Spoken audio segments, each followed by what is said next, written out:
fiz alguma série de vídeos sobre gerações e conversei com várias pessoas. E eu tenho esse hábito de ler estudos sobre gerações acho que há 15 anos eu fico olhando institutos de pesquisa, especialmente americanos, para ficar vendo dados gerais, né? E, de fato, as gerações mudam ao longo do tempo. Mas alguns dos dados mais confiáveis que você tem são esses dados de geração. Por exemplo, a geração, uma geração pode começar a usar a tecnologia, mas só o fato dela ter tido acesso à tecnologia depois vai mudar os hábitos dela em relação às pessoas que cresceram com a tecnologia, e assim vai, né? Bom, e na sua visão, o que tem mudado tanto assim de uma geração para outra? Se a gente pega, por exemplo, a geração Z, que é a mais falada hoje, é atual, que está entrando no mercado de trabalho. Sim. Eu estava até pesquisando aqui, é de 1997 a 2012, quem nasceu nesse período. Pois é, então tem um pessoal da geração Z que já está entrando no mercado de trabalho. E tem perfis até que mostram o comportamento desse pessoal no trabalho sendo muito diferente dos millennials. Dos millennials, que é a minha geração, nossa geração, no caso. Que é de 1981 a 1996. Eu usei guia 4 rodas. Com certeza, com certeza. Porque não tinha GPS no início da nossa trajetória. E meu celular provavelmente você teve tardiamente. Eu tive depois, acho que meu primeiro celular foi com 13 ou 14. Tive na adolescência. Mas o celular não era nada parecido com... Não, era só o joguinho da minhoca. Sim. E SMS. E a internet, quando alguém ligava pra casa, caía a internet. Exato. E aí você tinha que voltar. Bom, tudo isso já são diferenças substanciais para boa parte da geração millennial para a geração Z. Vamos moldar a pessoa, vamos mudar a experiência. Não, exatamente. Essa história de usar o guia 4 rodas, por exemplo, parece ridículo, né? Mas hoje em dia todo mundo tem um GPS na mão, que é o Google Maps ou o Waze ou sei lá o quê. Então a pessoa ela não precisa ter esse tipo de visão, ela não precisa saber. Agora, um guia 4 rodas, você precisa ter um certo direcionamento, você precisa saber qual é a página que você vai seguir. Então, muda muita coisa. Bom, em exposição a telas, tem o livro do Jonathan Haidt, que, aliás, todos os livros do Jonathan Haidt eu recomendo, são muito interessantes, porque ele basicamente lida com estatísticas, né? Que fala sobre exposição a telas. E um dos fatores que prejudicaram muito a geração Z, em termos de insegurança, déficit de atenção, foi hiperexposição a telas. As gerações anteriores, até por uma impossibilidade material, não foram expostas a telas na mesma quantidade. Embora você tenha alguns vícios muito específicos. Por exemplo, a geração X, eu estava falando sobre isso hoje, inclusive. A geração X, o boomer teve muito vício em TV, então as pessoas passavam muitas horas na frente da TV. Mas usualmente é uma tela mais estática, né? É menos dinâmica, não é o vídeo do TikTok que tá piscando e o cara tem que interagir na hora, é o rolo do feed do Instagram e outras coisas. Então, muitos millennials tiveram contato a isso depois, não nos anos formativos. E isso já gerou padrões de comportamento muito diferentes. A geração millennial, que é exatamente essa, de 81 até 96, né? Ela é uma geração que, ela, apesar de não ser, acho que é perto de 1/4 do Brasil, ela é 50% da força de trabalho hoje do Brasil. Então, metade da força de trabalho são os millennials.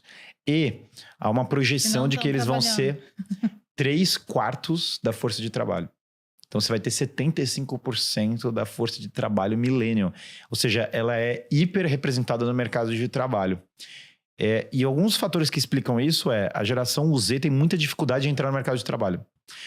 Um dado que eu tinha visto, até vocês que falam sempre sobre finanças pessoais e tudo, uma parte, da última vez que eu tinha olhado, esse dado faz um tempo, mas perto de 1/4 da geração Z nunca tinha feito um pagamento. Nunca tinha feito, pago. O cara foi lá e pagar. Um pagamento no sentido, não um pagamento. Comprou algo na esquina. Tô falando um boleto, ou uma transferência digital, ou usou um cartão digital, ou fez alguma coisa dessa. Novamente, esse dado tá antigo, mas é isso. A geração Z, ela foi mais blindada em geral. Ela já cresceu numa era em que a segurança era pior no Brasil, que tinha todas essas telas para mantê-la entretida. E é quase um experimento social, porque os pais botaram eles no quarto por anos. E deixaram eles com música, com o iPod. Nossa, quando eles eram pequenininhos, o iPod, imagina.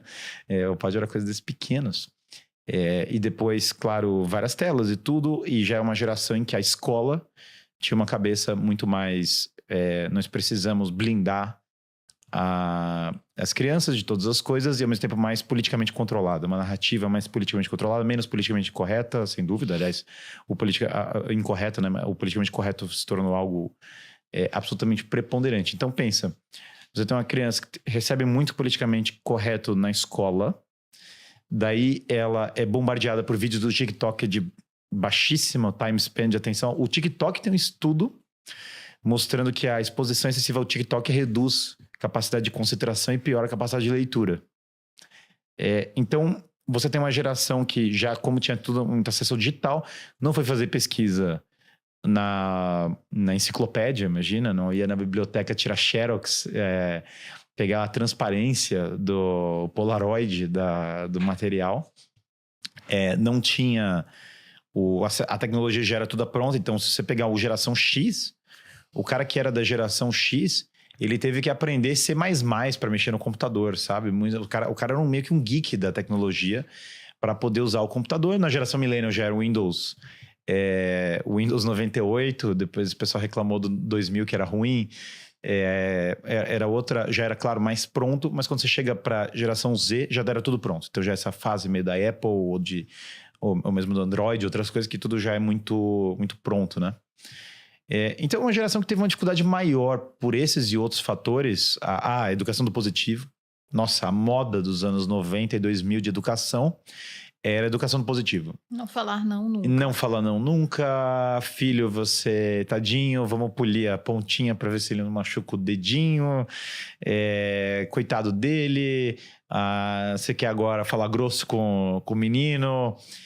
Então, o resultado disso é que disparado é a geração que mais reporta problemas no mercado de trabalho. Do tipo, a estatística mais chocante que eu tinha visto era que quase metade da geração nos Estados Unidos falava: se o meu chefe mandar em mim, eu não quero trabalhar.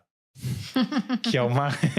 que assim, meio que... Então, definição de trabalho. Meio vai que estar vai acontecer, entendeu? Então, isso muitas pessoas reportam da geração ansiedade, dificuldade de sentar e literalmente ficar sentado por períodos prolongados.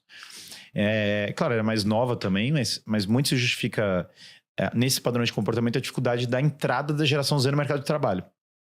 Daí a geração Boomer, muitos já são aposentados a essa altura. A geração Boomer são esses que nasceram no pós-guerra. Então ali em 46, nos anos 50, são pessoas que viveram essa geração dos anos 60, 70, né? E essa geração Boomer já tem muitos aposentados no Brasil. Então, uma grande parte das pessoas são aposentadas, é uma geração até relativamente numerosa. E a geração X, a grande parte dos fundadores de startups são da geração X, nos Estados Unidos. É uma geração que teve uma veia empreendedora forte, muitos empreendedores, boa parte dos empresários no Brasil são da geração X. Mas é uma geração, em alguns aspectos, menor, com menos pessoas que você vê assim no mercado de trabalho em grande presença. Então tá muito na mão dos millennials, porque a anterior ou já aposentou, embora ainda não tenha transferido patrimônio, né? O falecimento da geração Boomer vai ser a maior transferência de patrimônio da história recente. Porque a geração Boomer, nos Estados Unidos, se eu não me engano, ela é detentora de 50% dos bens do país. Nossa. Então a transferência de patrimônio vai ser insana. Simplesmente as pessoas vão falecer e uma série de outras pessoas vão herdar, né?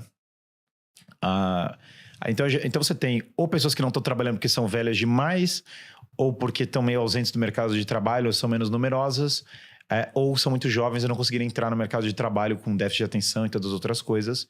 E aí isso explica porque a geração millennial está praticamente... a grande parte do mundo profissional hoje é a geração millennial, né? Isso que você falou da interação com tecnologia, eu acho que faz muito sentido. Porque, por exemplo, a Malu sempre fala... Eu tenho 2 irmãos, um com 18 e um com 17 anos. Que eles não sabem o que é você só falar com seus amigos da escola no dia seguinte.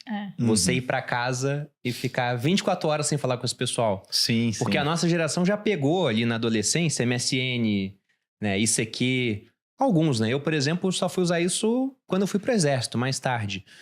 Mas já tinha essa possibilidade. Agora, o meu irmão já nasceu, quando foi pra escola, já tinha WhatsApp. É tudo imediato, né? Então, ele tem contato com amigos de cidades onde ele estudou e já foi embora há anos. Porque dá pra marcar de jogar um jogo online, por exemplo. Imagina procurar na lista telefônica o número de alguém pra ligar pro cara nas páginas amarelas, o menino abrindo e tal. E tem uma coisa que a geração Z não viveu, que todos os outros anteriores viveram, que o milênio foi criado largado. Eles largavam a gente. Esses nós que vê nos filmes assim, era real. eu lembro de ir nos meus amigos em lugar de obra, sabe? Ficar lá andando no lugar da obra com um grupo de meninos. Isso é inimaginável na geração Z, assim, essas coisas você vê em filme mesmo, essas coisas meio Stand By Me, sabe? Todo mundo... Na X é mais ainda do que na minha. Todo mundo vivia num gigantesco Stand By Me, as pessoas faziam coisas... botavam bomba no banheiro, coisas que para a geração... Você tem celular agora, você não se perde, né? Você não tem como se perder. Andar, o mundo ficou pequeno em certa medida por causa do GPS. E isso deu um senso de autonomia para gerações anteriores que a geração Z simplesmente não tem, né? Ela não sabe o que é se perder no mundo, assim. O GPS hoje em dia é o celular mais barato de entrada, tem um GPS, tem uma localização. Você vai no mundo antigo, os pais ficavam preocupados que hora você volta. Você tinha que combinar o horário para saber a hora que você ia voltar, senão os pais não sabem onde você tá. Ligação, as pessoas namoravam no telefone. E aí ficavam lá no telefone, tinha conta do telefone para pagar, que as pessoas estavam gastando muito, entendeu? Os pais reclamavam que a menina arranjando namorado gastava dinheiro na conta do telefone. Coisas muito fora E o entretenimento piorou muito, assim, para gerações mais novas, né? Entre a geração X que assistia, sei lá, He-Man e Transformers antigo, a geração Millennial, que, sei lá, assistia Dragon Ball, outras coisas. A geração mais nova foi exposta a coisas com uma quantidade de cores insanas que ficam piscando na tela e absolutamente mais doutrinárias do que foram coisas do passado. Isso era, assim, a ideia de que uma série de desenhos infantis ia ter ultra ideologia neles era inimaginável em épocas anteriores, e agora isso é super comum. É algo... os exemplos de homens são desconstruídos, né? Então, por exemplo, os homens são todos meio idiotas, meio bobos. É muito difícil explicar para quem é da geração nova a experiência, né? Então, um cara da geração X, se conversa com ele, ele vai te falar o que era ir assistir ET no cinema. Tipo, a experiência dele sair com os amigos, juntavam um grupo, e aí eles iam e eles compravam ET, e eles sentavam e eles viam lá a cena da bicicleta.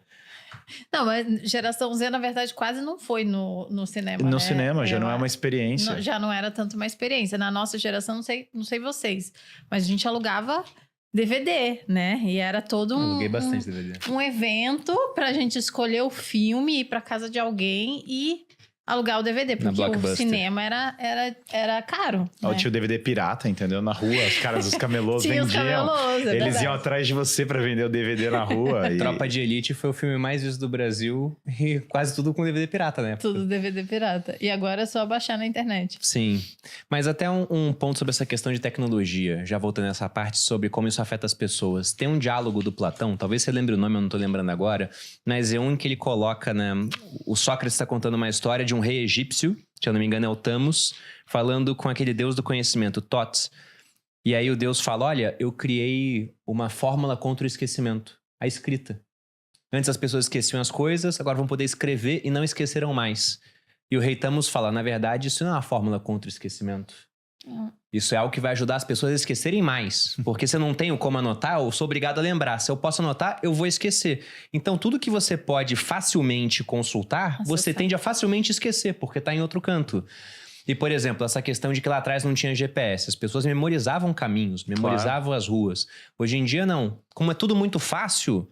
Você acha que isso, de certa forma, prejudicou a capacidade de aprendizado das pessoas? Ou não? Na verdade, só mudou? Esse processo descrito por Platão brilhantemente, ele está acontecendo de maneira muito acentuada há 200 anos, desde a Revolução Industrial. Muito da entropia dos costumes vem da evolução da tecnologia. É a base do Duna. Se você lê os livros do Duna, ou mesmo o pessoal agora está assistindo os filmes do Duna, que aliás uma das coisas mais fascinantes é Duna ter voltado ao espectro, porque justamente Duna é uma cidade na qual eles se revoltam contra a IA. E justamente porque eles entendem que a IA vai tirar a capacidade humana. Não tem computadores em Duna, né? Porque é tudo analógico, porque é uma bifurcação. Chega um momento que fala, ou a gente vai outsource tudo, vai terceirizar tudo vai ser feito por uma força externa, ou nós vamos nos desenvolver. Não tem outro caminho, nós vamos ficar fracos e ignorantes se uma outra inteligência externa fizer tudo para nós. E aí eles fazem uma jihad butleriana na história, que é para destruir a IA e eles reassumirem o controle analógico das coisas. Então, daí é uma ênfase muito grande em treinamento físico, aguentar o sofrimento, em mexer nas máquinas. É uma escolha consciente de uma sociedade futurista que fez um salto, né? De volta para a religião e tal. Por isso que eles fazem aqueles ritos iniciáticos do sofrimento, o cara bota a mão no negócio e tal. Aquilo ali tudo é uma espécie de re-romanização da sociedade. Dado isso, se você lê a história, por exemplo, do Catão, o velho, Catão está preocupado que a tecnologia nova que vai vir dos gregos vai corromper os romanos, que eles vão largar os costumes tradicionais e que agora eles vão esquecer como trabalhar, como se trabalha de fato, e vão perder uma série de virtudes. Então esse processo, a Revolução Industrial trouxe um conforto muito maior, mas nas fases mais avançadas dela, o que você tem agora é cada vez mais as pessoas vão tendo uma série de facilidades e elas vão perdendo habilidades físicas, mentais e tantas coisas. É o paradoxo da nossa era, que com tanta informação disponível, tantos livros incríveis, você tem uma geração que lê menos do que praticamente todas as gerações que vieram antes. As pessoas leem muito menos. E mesmo as pessoas das gerações anteriores pararam de ler em comparação que liam no passado, né? Você vê muita gente da geração X e Boomer que parou de ler.